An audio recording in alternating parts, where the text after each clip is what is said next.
Bonjour et bienvenue. Ce cours en ligne est basé sur le programme des BTS deuxième année en management des organisations. Plusieurs sources et différents supports m'ont servi à préparer ce cours. Pour le suivre, il vous suffit d'un accès à la présente vidéo, du papier et un stylo pour prendre des notes. Vous êtes bien entendu libre d'avancer ou reculer la vidéo ou de la revoir en fonction de vos besoins. Tous les éléments nécessaires seront donnés dans la vidéo. Vous n'avez pas besoin de support supplémentaire, mais bien entendu, je vous encourage, comme d'habitude, à aller faire vos propres recherches, à la fois chez les auteurs classiques et puis bien entendu sur Internet. Aujourd'hui, vous avez tous les éléments, donc n'hésitez pas à aller chercher toujours davantage pour avoir plus d'éléments pour réussir au mieux, dans les meilleures conditions, votre examen. Avec cette vidéo, vous allez suivre le second chapitre d'un cours constitué de 2 chapitres sur les besoins de financement des entreprises. Pour revoir le premier chapitre sur l'estimation des besoins de financement, vous pouvez cliquer sur le cadre qui apparaît ici. Dans ce second chapitre sur les besoins de financement des entreprises, nous allons nous concentrer sur les choix de modes de financement en fonction des différentes situations que nous avons abordées au cours de ce premier chapitre.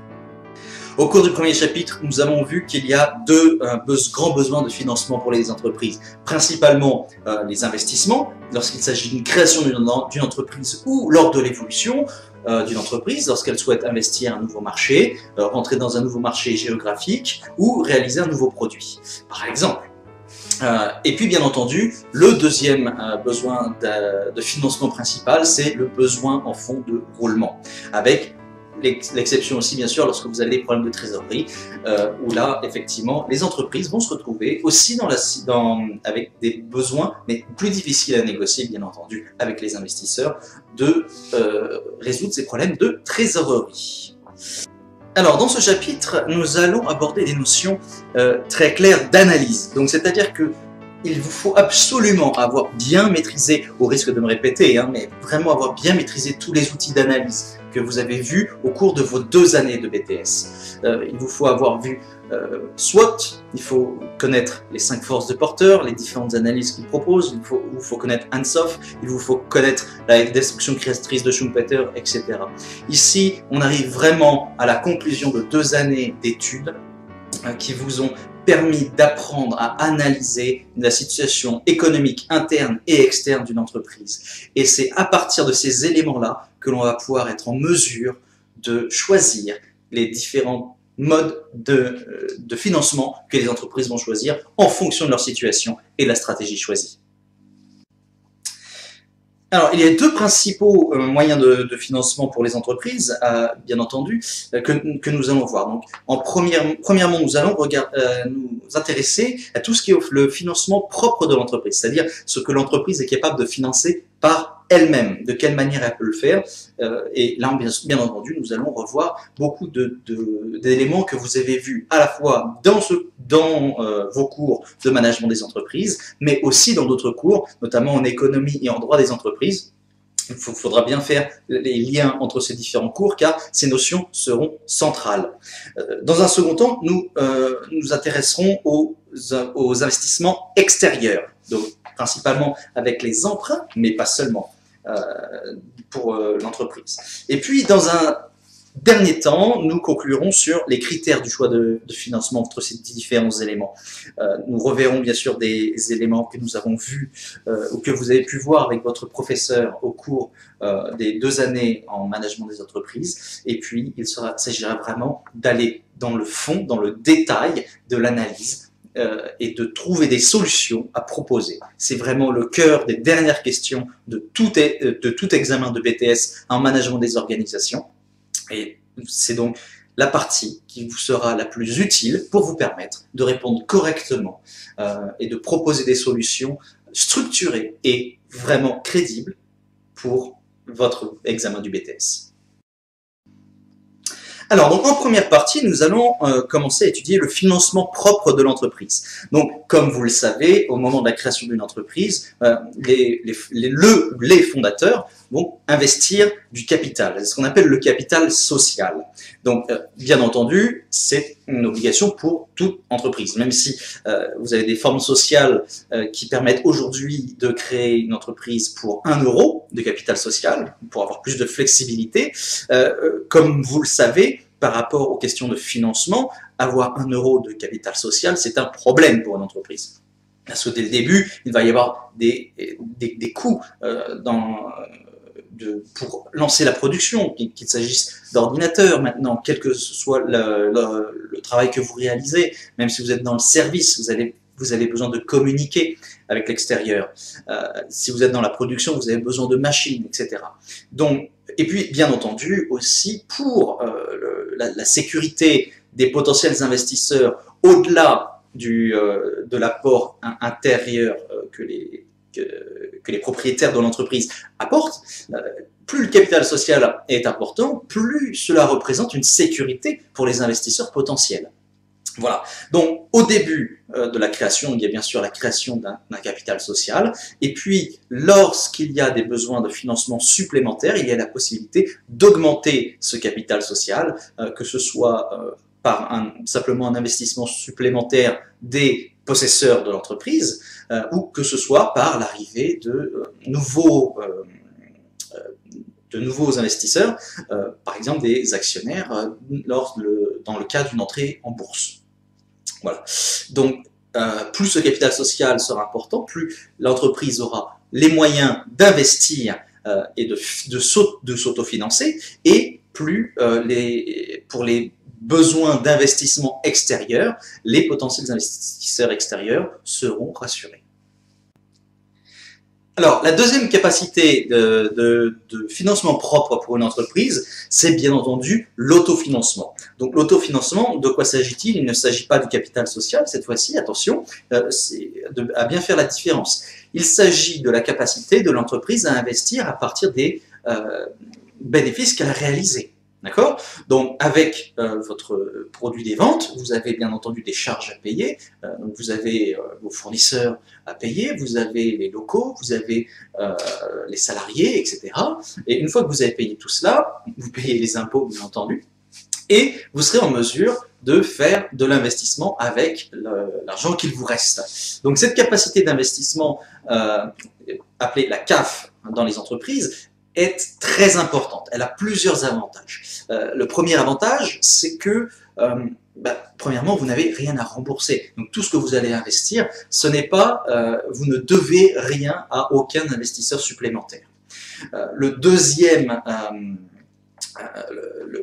avantage, c'est que vous êtes sûr d'avoir cet argent, vous l'avez en caisse, donc vous pouvez le dépenser. Donc c'est vrai que cette capacité d'autofinancement des entreprises est toujours une force. Et puis en plus, une fois de plus, ça vous renforce face à vos financiers. Si par exemple vous avez déjà de la dette vis-à-vis d'une banque ou d'autres investisseurs, avoir une capacité d'autofinancement qui fait que vous n'allez pas augmenter votre dette, mais que vous allez continuer à grandir, eh bien cela donne confiance à ces gens qui vous avaient déjà fait confiance auparavant. Alors, l'une des raisons pour lesquelles on pourrait dire que ce n'est pas forcément le meilleur choix de réaliser de l'autofinancement, c'est simplement dans la question d'avoir de la trésorerie, en fait, hein, puisque cet argent, vous l'avez sur le compte de l'entreprise, avoir de la trésorerie pour l'entreprise, c'est une force. Si vous avez un imprévu, vous avez cet argent sans avoir besoin d'aller trouver un financeur à l'extérieur. Vous êtes en mesure de vous protéger vous-même. Voilà. Donc, l'autofinancement n'est pas toujours choisi par les entreprises pour cette raison-là. Les entreprises peuvent se retrouver, lorsqu'elles ont besoin de faire des investissements, à préférer garder une trésorerie saine et réaliser un investissement de l'extérieur. Et c'est ce que nous allons voir dans la deuxième partie, avec la possibilité de recevoir des investissements pour financer les besoins de l'entreprise venant de l'extérieur de l'entreprise. Alors maintenant, nous allons voir les possibilités de financement d'entreprise à partir de ressources en dehors de l'entreprise elle-même. Donc, bien entendu, ce qui est le plus connu, c'est la réalisation d'emprunts. Donc, on va aller voir sa banque et dire, voilà, on a un projet d'investissement ou un besoin de fonds de roulement et voilà, nous avons besoin de temps de trésorerie pour investir dans ce projet précis. Voilà. Alors, l'emprunt, c'est une opération importante, hein, puisqu'elle vous lie juridiquement et financièrement avec une organisation financière. Donc, vous, en tant qu'entreprise, vous allez devoir cet argent, donc ça veut dire que vous devez avoir un projet qui va vous permettre, avec l'argent apporté par l'entreprise, d'avoir un retour sur investissement. Alors, vous pouvez avoir des emprunts à court terme s'il s'agit des problèmes de trésorerie courts et que vous savez que vous allez les régler, mais pour des investissements plus lourds, vous allez devoir apporter un vrai projet à votre banque pour lui dire, voilà, cet investissement, on va être en mesure de le rembourser parce que ça va nous permettre d'apporter ceci, puis ceci en termes de revenus, en termes d'opportunités nouvelles pour l'entreprise. Alors, légalement, un emprunt, c'est important, se caractérise par 6 paramètres. Donc, premièrement, le montant, bien entendu, que vous allez... Alors, vous avez un projet, mais qui sera négocié avec le banquier. Peut-être que le banquier ne sera pas d'accord pour ce montant-là.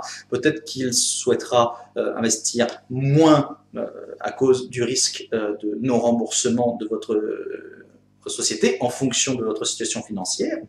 Il y a la durée, deuxième élément très important. En combien de temps allez-vous rembourser?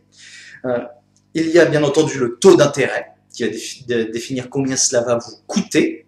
Au-delà du remboursement, combien est-ce que ça va vous coûter financièrement réellement. Ensuite, vous avez le nombre de prêteurs, parce que sur un projet, vous n'êtes pas obligé de partir sur un seul investissement. Et d'ailleurs, lorsque vous arrivez à convaincre plusieurs banques, c'est plus facile aussi de leur donner plus confiance, puisque chacune sait qu'elle ne prend pas tous les risques dans l'investissement. Donc vous pouvez vous retrouver dans des investissements d'emprunt qui soient réalisés auprès de plusieurs banques.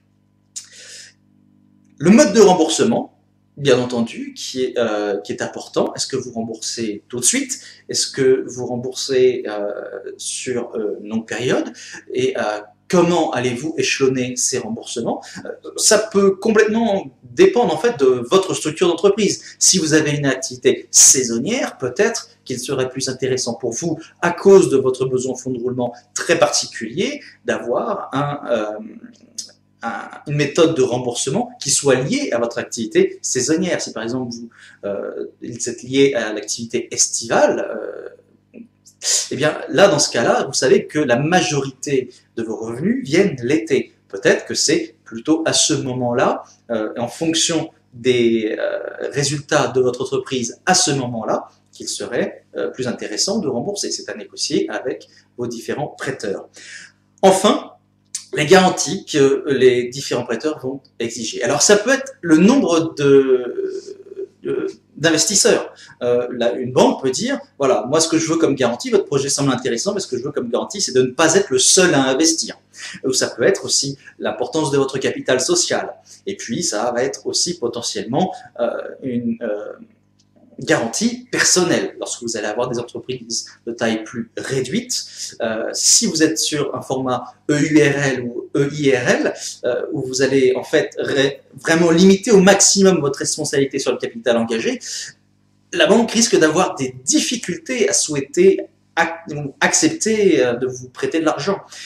Donc dans ce cas-là, il est possible que la banque vous dise « Ok, moi je veux bien investir, mais par contre, vous, il faut que vous investissiez plus et je veux davantage de garanties. » Et c'est un risque personnel, notamment lorsque vous êtes le patron d'une toute petite entreprise ou d'une entreprise personnelle, parce que si vous mettez en gage votre maison, vos biens, eh bien vous pouvez risquer de tout perdre, mais si votre projet n'est pas suffisamment convaincant pour une banque et qu'elle a peur de ne pas récupérer ses billes vis-à-vis de votre projet, il est possible que ce genre de choses vous soit demandé.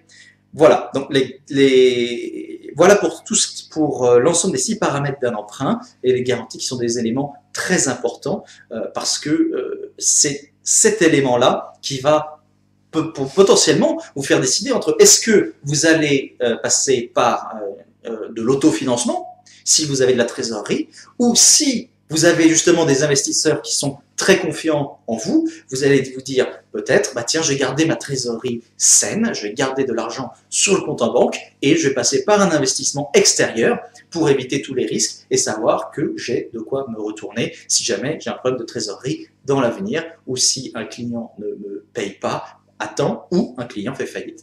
Tout cela, c'est à prendre en compte dans ce choix entre autofinancement et réalisation d'un emprunt bancaire.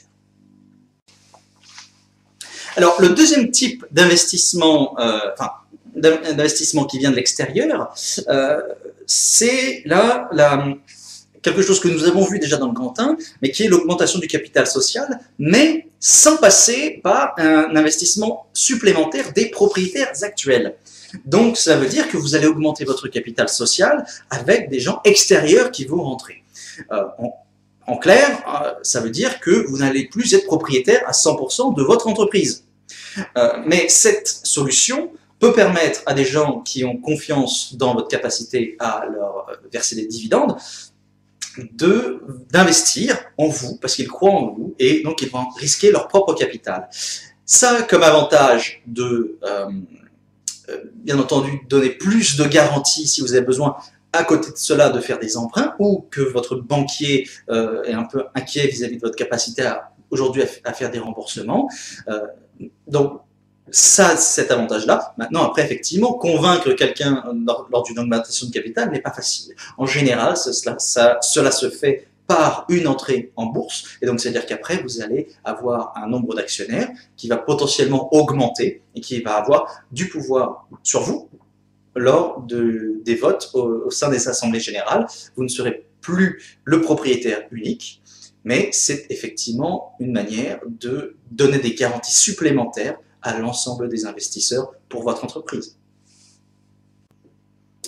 Alors, la troisième possibilité pour un investissement extérieur, c'est quelque chose il faut vous prévenir tout de suite, qui n'est pas extrêmement développé en France. C'est beaucoup plus développé dans les pays anglo-saxons, aussi en Allemagne, mais ça reste quand même une source de financement potentiel, c'est les business angels. Alors qu'est-ce qu'un business angels? Donc littéralement un ange économique, c'est en général une personne qui va avoir fait fortune d'une manière ou d'une autre et qui souhaite investir ce capital, mais sans passer forcément par un fonds de pension ou ce genre de choses. Alors, ces gens-là vont en général investir dans de nombreux projets. Ils vont investir du capital sur lequel ils risquent de tout perdre si jamais vous ne réussissez pas à avoir un retour sur investissement et que votre entreprise est un échec.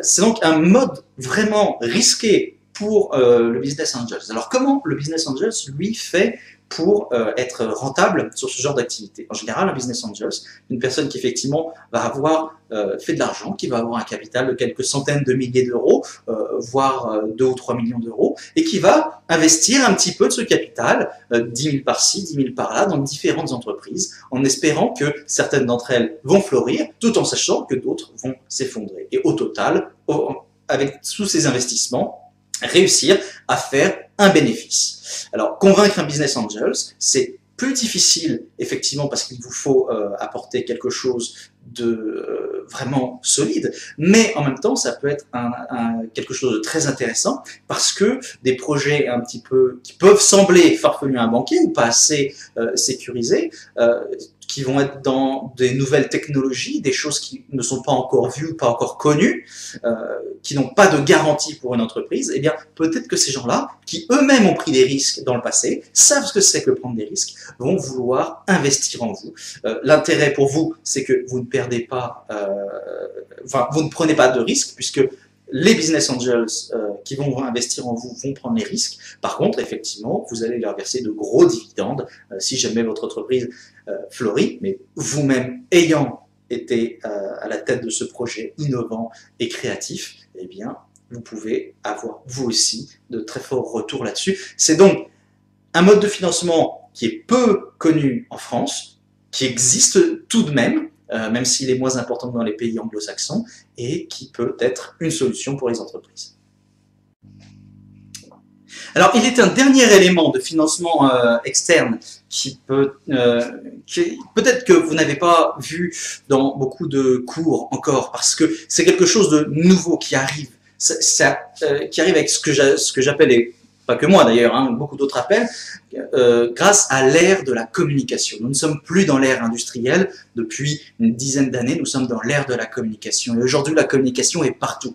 Avec un simple outil comme celui-ci, Avec votre téléphone, maintenant, aujourd'hui, vous pouvez communiquer avec le monde entier en quelques clics. En quelques clics, vous pouvez acheter ce que vous voulez. Avec ce simple téléphone, je peux communiquer avec la Chine en quelques minutes, avec des gens que je ne connais absolument pas, et acheter de l'acier, des jouets, ce que je peux souhaiter. Donc, cette ère de la communication est très importante. Qu'est-ce qu'elle apporte? Elle apporte les financements participatifs. C'est un nouveau mode de financement qui vient vraiment, alors, qui a toujours un petit peu existé, mais à une échelle très locale, très limitée, mais qui, aujourd'hui, avec l'ère de la communication, se développe. On en entend parler de plus en plus dans les médias. Vous avez de très nombreux sites internet qui proposent ce genre de choses. Vous en avez même qui commencent à se spécialiser. Par exemple, des sites de participation qui vont se spécialiser dans des auteurs à succès en disant, voilà, nous on a un projet musical qui sort un peu de l'ordinaire, est-ce que vous voulez nous financer? Et là, les gens vont aller donner 5 euros, 10 euros, parfois 100, parfois 1000, parfois 5000, parce qu'ils pensent que ce projet est vraiment très intéressant. Alors ce financement participatif, il peut être risqué, parce que là, pour le coup, vous investissez dans quelque chose, vous ne savez absolument pas si vous allez avoir un retour. L'objectif est bien entendu d'atteindre un plafond de financement qui est prévu par ce projet pour réussir à investir et à créer à partir des fonds que pensent les créateurs de ce projet avoir besoin.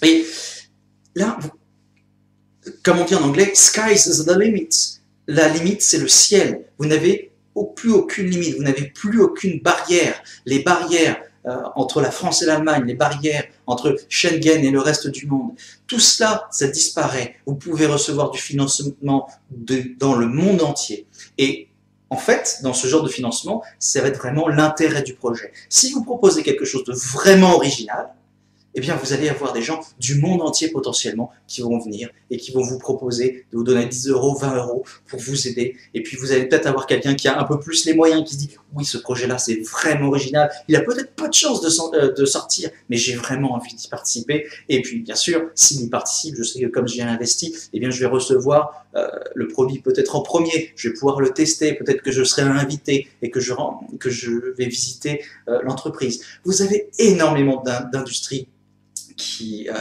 agissent ainsi comme ça. Aujourd'hui, alors, on a déjà parlé de la musique, mais vous avez aussi bien sûr tout ce qui est nouvelles technologies pour les logiciels, bien entendu, à la fois dans les logiciels pour les entreprises, pour le travail, mais aussi dans le jeu vidéo, où il y a énormément de travail dans tout ce qui est financement participatif. Vous avez dans les nouvelles technologies, dans tout ce qui est drone, il y a beaucoup de drones qui aujourd'hui volent, qui ont été financés de cette manière-là. Il y a aujourd'hui des projets pour des voitures volantes, et même on commence à avoir des projets d'investissement participatif pour des projets d'exploration spatiale. Imaginez, il n'y a plus aucune limite à l'investissement de cette manière-là. C'est quelque chose qui se développe et qui change réellement la donne. Alors, est-ce forcément la solution pour votre entreprise? Pas forcément, parce que là, il faut vraiment avoir un projet très particulier qui sort vraiment des cadres. Et puis, c'est très difficile de réussir à convaincre et de communiquer sans qu'on ait les moyens à l'origine vers des milliers de gens, des millions de gens à travers le monde pour réussir à avoir ce financement. Mais c'est aujourd'hui une possibilité que l'ère de la communication nous propose et c'est une solution qui sera de plus en plus importante pour les entreprises qui existent déjà, mais aussi pour les entrepreneurs, pour les individus qui ont des projets un peu fous de cette manière-là, ou des petits groupes d'amis qui vont pouvoir financer des créations d'entreprises et des projets à partir de rien de cette manière-là. Et ça, c'est véritablement une révolution. Alors, maintenant que nous avons vu les différents types de financement possibles, maintenant nous allons arriver à la troisième et dernière partie qui est très importante pour vous. Il faut vraiment que vous preniez des notes parce que c'est vraiment ça qui va vous aider à prendre les décisions que vous avez à prendre dans vos devoirs de BTS lorsque vous allez passer votre examen. Alors, ce sont les critères du choix de financement. Alors, les critères de choix, la principale priorité, c'est l'adaptation de la ressource à vos besoins. Parce que en fonction des besoins d'investissement que vous avez à réaliser, ou si vous êtes avec des besoins de fonds de roulement urgents, bien, il faut que la ressource que les investisseurs puissent vous apporter, s'ils viennent de l'extérieur, ou que vous soyez capable d'apporter vous-même de l'intérieur, soit liée à la mesure de votre besoin. Si vous avez un besoin vraiment important, mais que votre capacité d'autofinancement n'est pas suffisante, bien entendu, vous allez devoir aller voir ailleurs. Vous allez devoir prendre des risques et faire soit un emprunt, soit faire une augmentation de capital, soit aller rechercher des financements de la part de business angels, par exemple. Alors, dans ces cas-là, comment faire le choix? Eh bien, ça va vraiment dépendre du coût de l'investissement et du type d'investissement, bien entendu. Si c'est un investissement de renouvellement, en théorie, vous êtes censé, tout au long de votre gestion de l'entreprise, vous êtes censé prévoir cela. Si vous vous retrouvez avec des situations de besoin de renouvellement qui n'ont pas été prévues, parce qu'il y a eu de la casse, de la panne ou un accident, eh bien dans ce cas-là, l'investissement peut être limité et pas trop risqué si vous avez bien prévu votre financement longtemps à l'avance.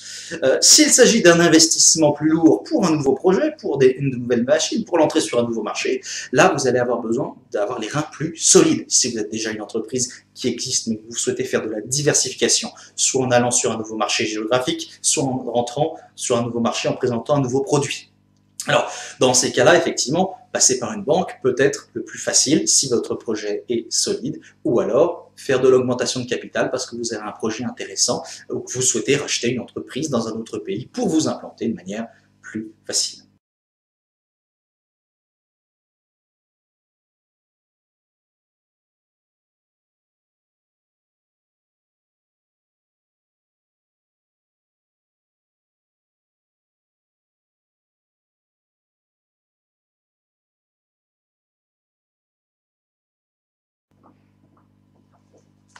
Alors, une fois que vous avez fait, que vous avez bien déterminé le montant des ressources dont vous avez besoin, vous allez être en mesure de regarder donc effectivement les différentes possibilités d'investissement, enfin de financement qui peuvent arriver. Alors, vous allez devoir calculer de manière plus précise cette fois-ci, à la fois le coût. Le coût, c'est le principal facteur à prendre en compte. Donc, bien entendu, l'investissement le plus risqué en termes financiers, c'est d'emprunter auprès d'une banque. Quel que soit le taux d'intérêt, de toute façon, cela vous coûte, contrairement à l'augmentation de capital ou à l'apport d'un business angels. Donc, le coût est une question importante. Maintenant, le coût est aussi lié au risque. Si vous voulez faire un investissement risqué, parce que par exemple l'entreprise est en difficulté, là effectivement vous allez être obligé d'avoir un coût plus important. Et vous allez devoir comparer le coût et le risque, et vous allez devoir prendre une décision.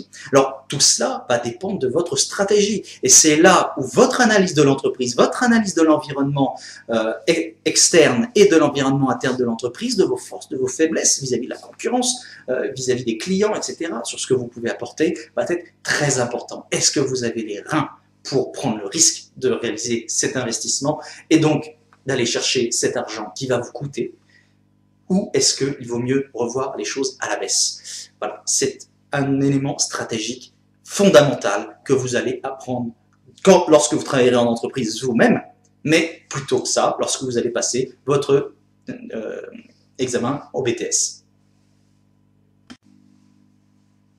Alors, bien entendu, le dernier élément à prendre en compte, c'est la rentabilité de l'investissement. Par exemple, si vous souhaitez financer une activité que vous savez qui va avoir un retour sur investissement important, réaliser un emprunt à un taux faible est une bonne manière de vous assurer une rentabilité très intéressante tout en préservant votre trésorerie. C'est ce qu'on appelle l'effet de levier. Alors, de manière simple, c'est vraiment l'idée qui a déjà été un petit peu abordée, mais de conserver de votre trésorerie pour assurer vos arrières en cas de risque, pour diminuer les risques pour les investisseurs. Et donc, au lieu d'utiliser vos propres capacités de financement, on va passer par un emprunt à un taux faible sur une activité avec un taux de rentabilité élevé. Alors, cet effet de levier, alors, le concept est un peu plus compliqué que ça, mais retenez cela pour le BTS, c'est ce que vous avez besoin de savoir. Ceux d'entre vous qui iront en école supérieure de commerce ou ceux d'entre vous qui iront dans certaines licences professionnelles, vous allez aller beaucoup plus loin dans le détail sur ce domaine-là. Retenez simplement cela, cette idée que plutôt que d'utiliser les capacités d'autofinancement, parfois, il peut être plus intéressant de faire un emprunt pour garder les reins de l'entreprise solides. Maintenant, cela reste un risque si jamais les conditions d'entreprise changent, puisque lorsque vous avez un emprunt à rembourser, c'est toujours plus risqué que lorsque vous n'avez pas de dette du tout. La crise des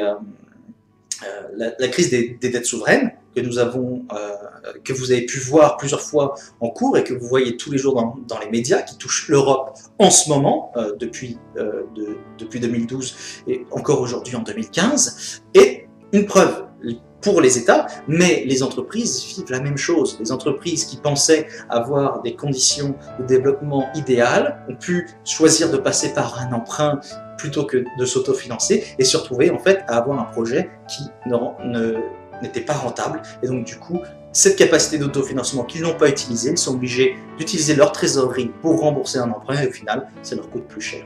Voilà. Cette question de la rentabilité est le dernier élément à prendre en compte lorsque vous devez faire votre choix entre les différents modes de financement. Voilà, nous sommes arrivés à la fin de ces 2 chapitres sur les questions de financement des entreprises. Il y a effectivement beaucoup d'éléments à prendre en compte, donc si vous avez vu une fois ces 2 vidéos et que vous pensez que vous avez besoin de retourner dessus avant votre examen, n'hésitez pas à le faire. Vous voyez aussi mes 2 adresses email qui s'affichent sur l'écran en ce moment même, donc si vous avez des questions supplémentaires à la suite de ce cours, n'hésitez pas à me sur l'une de ces 2 adresses et je n'hésiterai pas à revenir vers vous pour vous répondre et vous aider à mieux comprendre la fin de ce cours. Je vous souhaite une très bonne fin d'année, très bon courage à tous pour vos révisions et je vous souhaite la meilleure chance possible pour réussir ce BTS pour lequel maintenant vous avez tous les éléments. Bon courage et bon travail.